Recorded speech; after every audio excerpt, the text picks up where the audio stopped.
Hi everybody, we are ready for another set of notes, so we need to flip to our Unit 5 table of contents to start. Looks like we are ready for page 49. And on 49, we are finally talking about solving quadratics.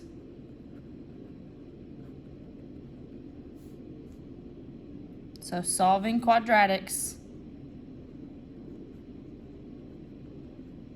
And we're going to use factoring to do it. So the title of this is going to be Solving Quadratics by Factoring. Okay? Once you have that written down, you will need to take the notes. They look like this. It's just a full sheet of paper. Fold them in half and then tape them down on 49. So go ahead, pause this video and take care of that for me. Okay, so your notes should be taped in. So we're going to go ahead and get started. So this set of notes is all about solving quadratics. We haven't actually solved anything yet. We've been working on factoring for the last week and a half, which is a big component of solving quadratics. But to solve something, you end up getting x equals and then a number at the end. So we can solve quadratics by factoring. That's why we had to spend so long on factoring. So we're just going to read the instructions first. It just says to solve the quadratic by factoring and then sketch the graph. So the first thing that we need to do is factor this so that way we can solve it, okay? So just like anything else, whenever we factored it, we have to know what our A, B, and C values are. So my A value, even though we don't see it, there is an understood 1 in front of that x squared. So my A value is 1, B is 7, C is positive 10. So I'm going to draw my little x over here on the side. Remember, you do not have to draw a large one, just a small one over there to the side. Remember that your A times C goes in the top, so that's 1 times 10, so it's going to be 10. And your B value goes in the bottom, which is 7 this time. So now, in your head, a lot of you should be able to do factors of 10 in your head, but if not, you'll need to create this little list. You can do it right underneath it or over here on the side. We need factors of 10. I always start with 1, so 1 times 10. The other one is 2 times 5. These are your only options when we talk about numbers that multiply to be 10, so it has to be one of these. The bottom portion of that x, these numbers also have to add to be 7. So knowing that, then we are forced to use 2 and 5. Those are the ones that we have to use. Okay? This is oftentimes the hardest part. So if we can get that x puzzle good, then we're going to be good. Okay? So now, let's go back over here. That 2 and 5 just rewrites that middle term. So I'm going to bring down my first term and my last term. And then I need to take these and place them in there. Okay, I'm going to put the 2 first. So it's going to be plus 2x plus 5x. So see, all we did was rewrite that 7x. We broke it down into 2x plus 5x. Now we need to group them with parentheses. So I'm just going to group them just like this. And now I need to take out the GCF. So when I'm looking at the greatest common factor, you always focus on one set of parentheses at a time. So we're only going to look at this first one. So I'm going to get a post-it note so I can cover that other one up. So we're only looking at one at a time, okay? So when I look at this first one, the only thing that these two terms have in common is an x. So I'm going to take that x out. And when I do that, x plus 2 is left on the inside. Okay? Then I move to the second set of parentheses on this side. I'm going to bring down that plus sign in the middle. And then I've got 5x and 10. Well, 5 will go into 10, so that means 5 is my GCF. And I'm left with x plus 2.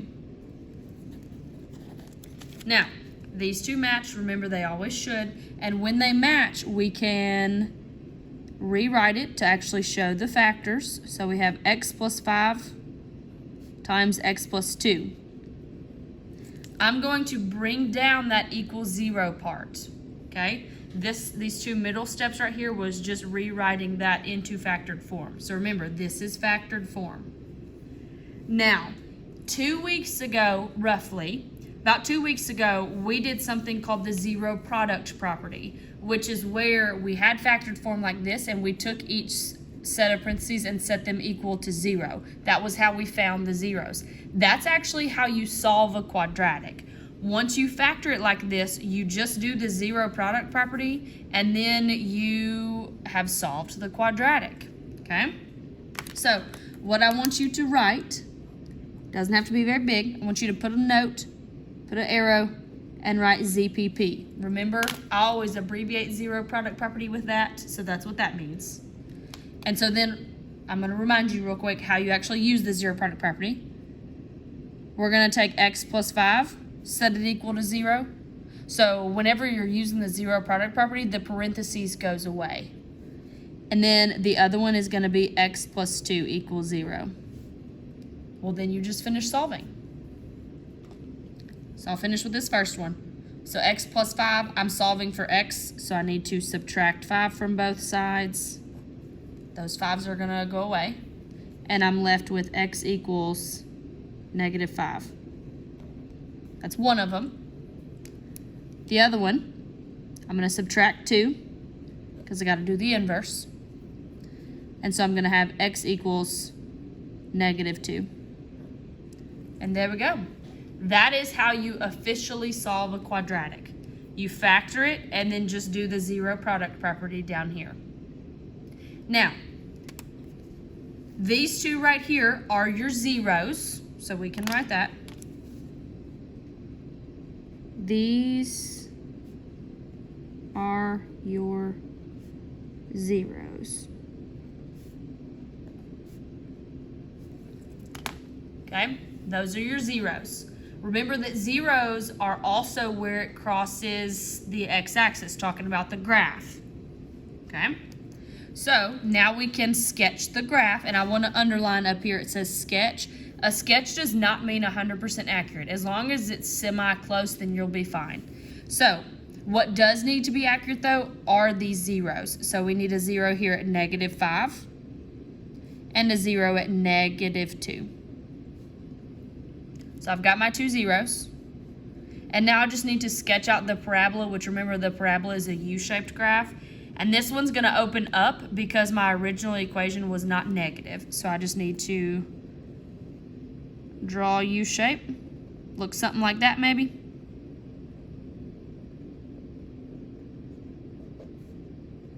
Make sure you have arrows on the end. And then you're done. That's it. So this is everything tied together. I know it seems like a lot, but this is everything tied together. Normally we don't see the graph and you're just asked to solve it. Okay? Now, what I want you guys to do, because number 2 is very similar to number 1, I want you guys to practice number 2. So factor it, do the zero product property down here to solve it, and then sketch out the graph. So pause this video, work on that, and then when you get done with that one, then push play, and then I'll have the correct answer for you. And here is the correct answer. So what I started with, just like normal, is factoring. So I was setting up this little X puzzle. Here are my factors of 12, and the only one that I can manipulate to get a 1 out of was 3 and 4. Then I just had to decide which one of those had to be negative. And since that was a positive one, it had to be the smaller number. And then I paired up 2 and 4 because in my head that went better together. Took out the GCF. This was factored form. We're used to seeing this. I brought down that equals 0 because since it's equal to 0, I can use the zero product property. And this is one of the things that I really want to talk about. This one right here is actually a 2-step equation. We would need to add 3 to get rid of that and then divide by 2 to get rid of that number. So we have x equals 3 over 2 or 1.5. Normally, I do not want the decimal at all. So normally, please leave it as the improper fraction and then that's all you need. The only reason I put 1.5 this time was because we were about to go graph it, and 3 over 2 is weird to graph to a lot of us. So that's why I have that 1.5, but normally, please just leave the improper fraction. And then the second one, that's just a 1-step equation. You just move the 2 and we get negative 2. So here's what the sketch of the graph looks like. It is not 100% accurate, just a sketch. My zeros are correct though, and then it does open up because this is a positive 2. Okay? Now let's take a look at the problems on the inside. The problems on the inside do not involve graphs, and this is what the problems normally look like. So you're just given an equation and asked to solve it. So most of the time when we're asked to solve quadratics, it's by factoring. So I went ahead and drew my x, and then I also put that understood 1 because there wasn't a number out there, but we all know that there's actually a 1 there. So if you need to write it, go ahead and write it. So the number that goes in the top is a times c. So I got 1 times 6. That's going to be positive 6 in the top. And our b value goes in the bottom, and that's negative 5. So now your job is to come up with what numbers go on the sides that multiply to give me 6 but add to be negative 5. So we need to talk about the numbers that actually multiply to give me 6. There's 1 times 6, of course, and then there's also 2 times 3. Now, we have to be very, very careful with this one because we could manipulate both of those to get out of 5. So we really got to pay attention. And the one that we have to look at to decide which one we do is the top one. Since that's a positive number, that means that either both of these are going to be positive or both of them are going to be negative. Looking down here at the bottom, we have a negative number, so that means both of them are going to have to be negative. So only the 2 and 3 are going to work, and they both have to be negative to pull it off. This one is one of those tricky ones. But just reason through it, take a couple of extra seconds, and you'll get the right pair of numbers. Okay? Now let's go back up here and just keep on moving. So bring down my first term and my last term, that plus 6. Your choice, whenever you go to plug it in, it's your choice. I'm going to put the 2 first just because I think 3 goes better with 6. So I'm going to do minus 2x minus 3x, just like that. They both have to have minus signs because they're both negative over there. Okay? Then let's group them. And then take your GCF. So the GCF of that first one is just an x. And so when I take out just an x, I'm going to be left with x minus 2 on the inside. Bring down that middle sign, so that minus sign. 3 and 6, excuse me. 3 and 6 can both be divided by 3, so that's my GCF. And then I'm going to have x minus 2 left on the inside because I know that these two are supposed to match. Now, the reason why this one has to be minus 2 is because this is a negative 3. So if I were to do negative 3 times negative 2, it gives me positive 6 back. That's why it's got to be negative. Okay, then we just rewrite it. So it's x minus 3, x minus 2 equals 0. So once you get it factored, bring down your equals 0, and then do the 0 product property. So we're doing the 0 product property right here. So I have x minus 3 equals 0, x minus 2 equals 0. And then you just solve. Those are both one-step equations. You guys should actually be able to do those in your head without actually writing them. But if you need to write them, this is the step. So you just do the inverse, which means opposite. So then this one is going to be x equals 3. This one, do the inverse. So I'm going to add 2 to both sides. X is equal to 2. And there you go. Now, I also want to show you one more thing. These answers that you get, these solutions, can also be written as a set, okay? And I want to make a little note of this. Solutions can be written in set notation.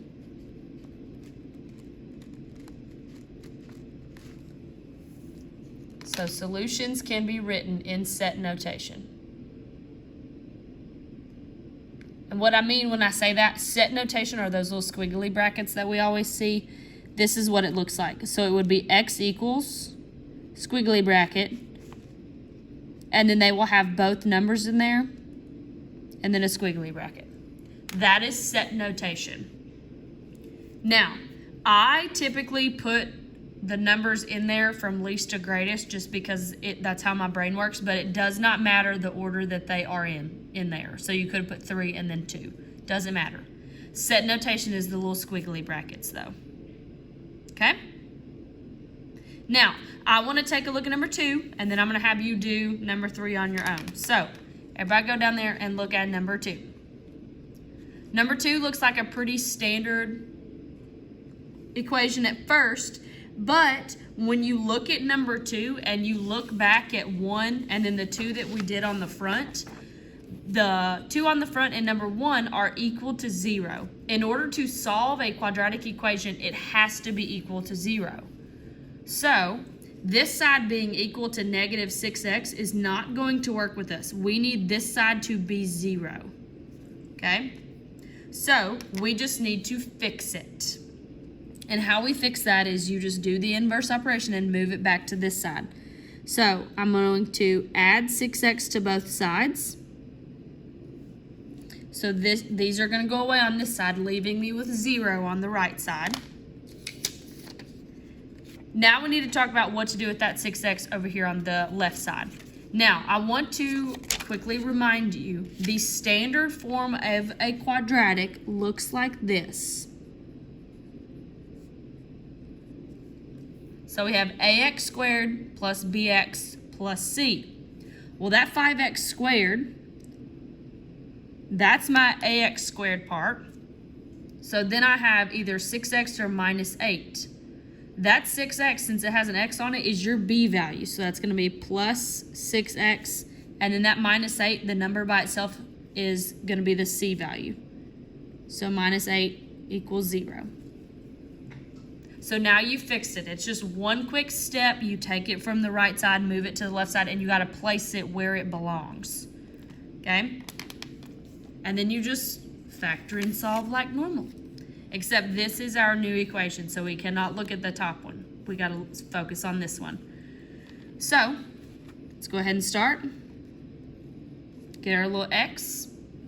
This time I'm going to have 5 times negative 8, which is going to give me negative 40.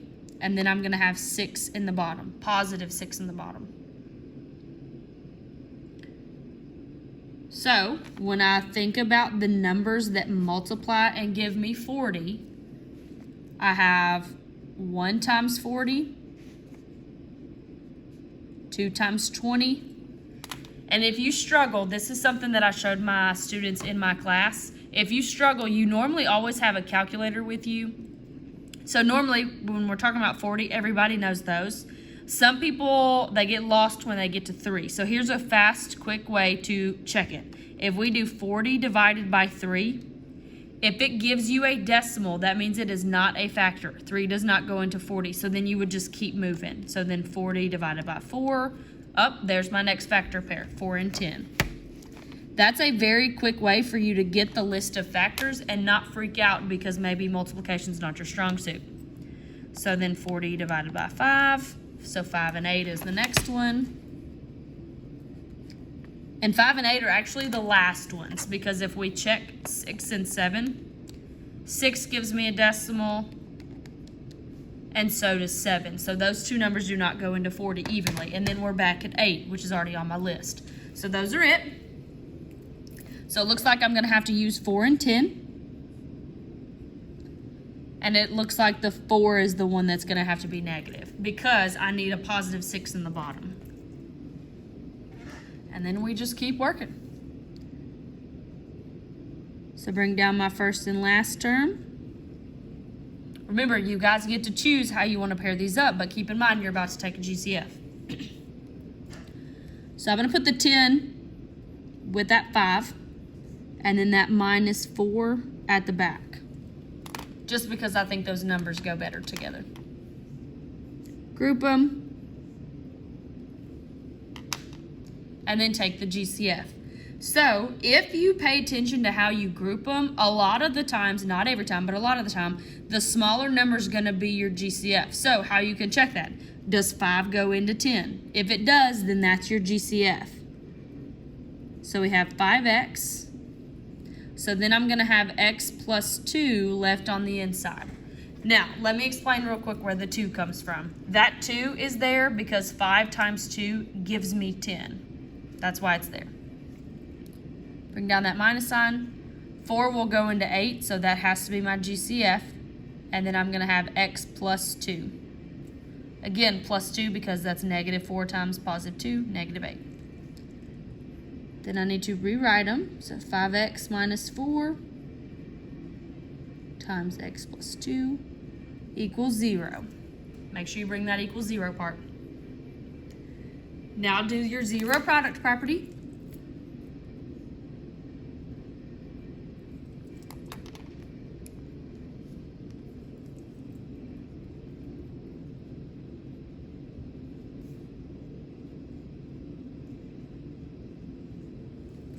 So there it is written out.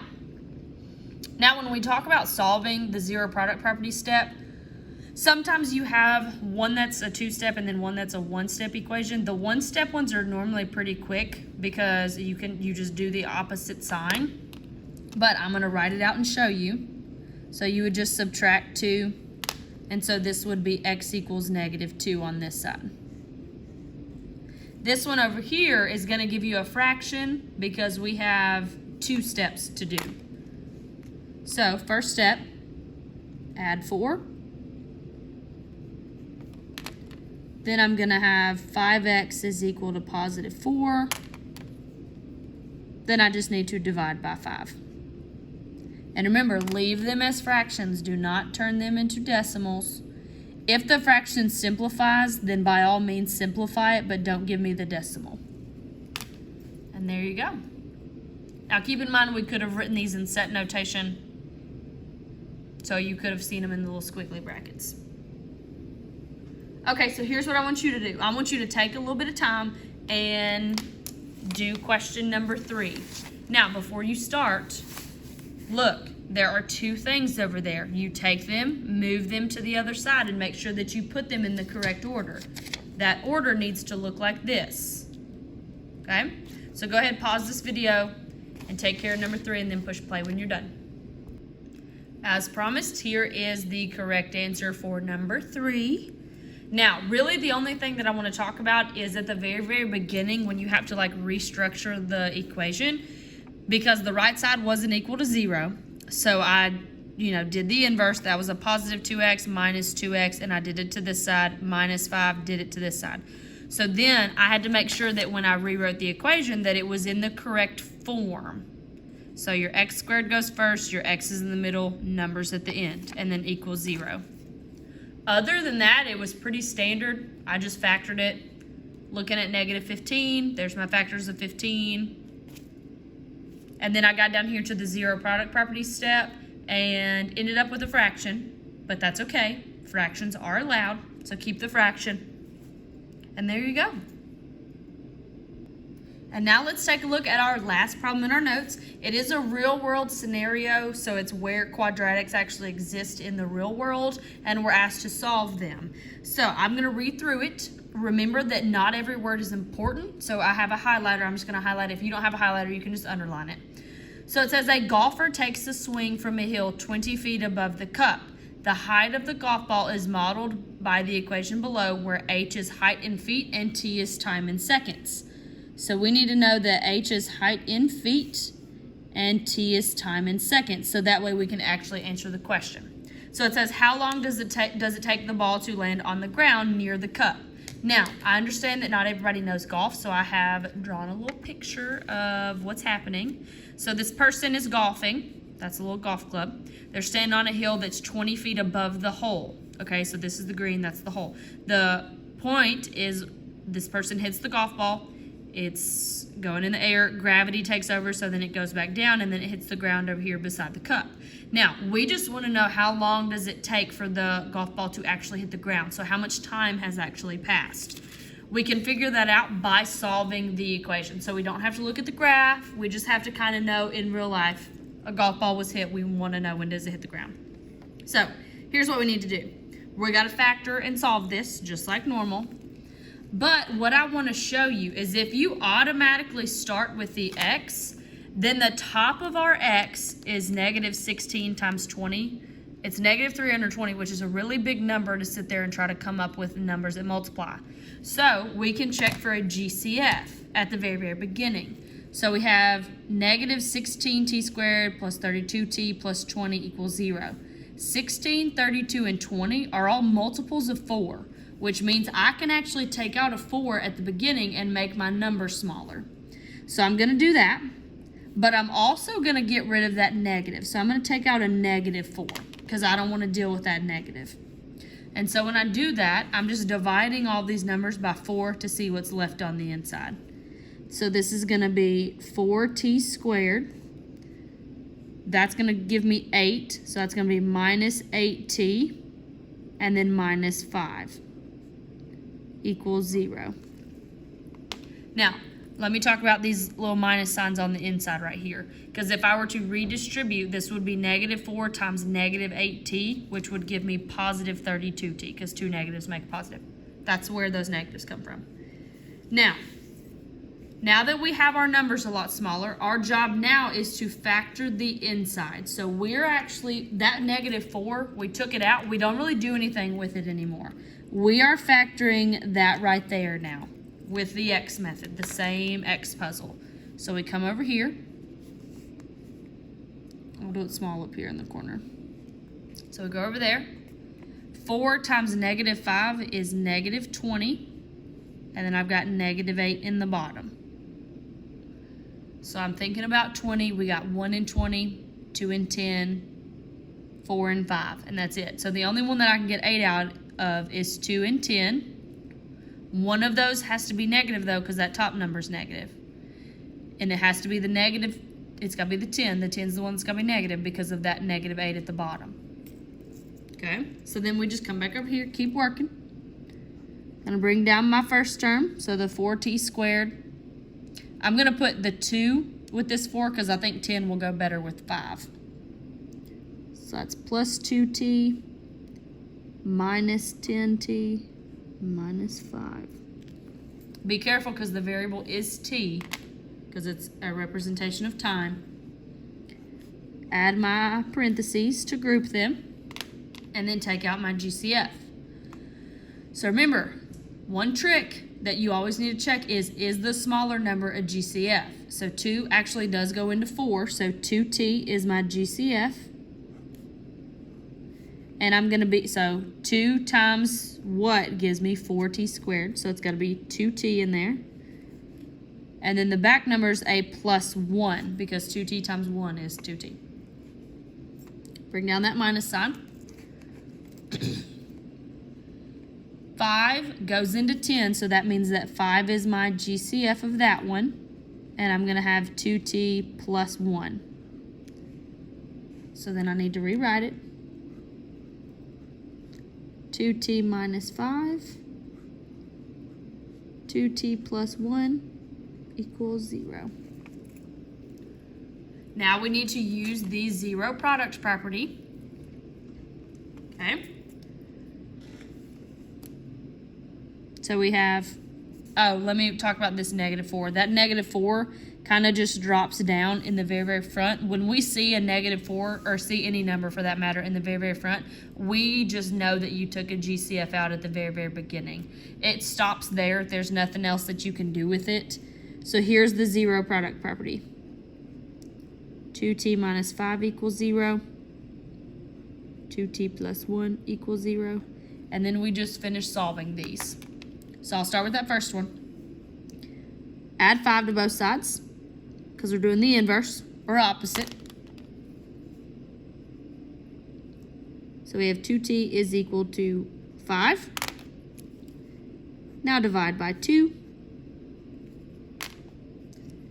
And so we have t is equal to, we can actually change this one to a decimal because we're talking about time. So if you don't know that one, you just type it in your calculator like that. 2.5 seconds.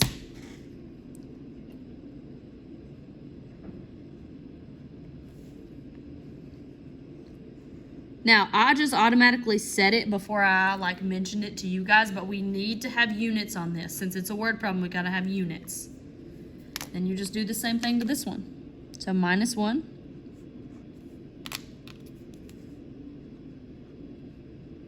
Two t equals negative 1. Divide by 2. And t is equal to negative 1/2 second.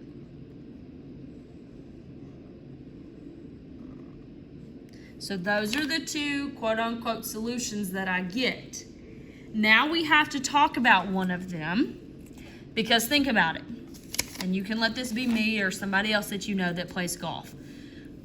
I hit this golf ball, it goes in the air, and then it's gonna hit the ground over here. My two options is it's either gonna take 2.5 seconds to hit the ground or negative 0.5 second to hit the ground. Think about real life, which one is actually realistic? 2.5, because this negative 1/2 second does not exist. So in context of this problem, this one does not exist.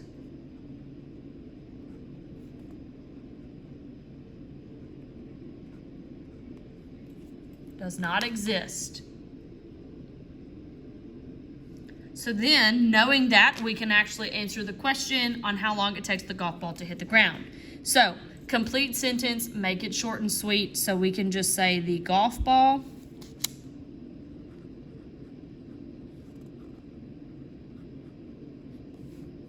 oh, that's only one. We're only talking about one golf ball. Sorry. So the golf ball hits the ground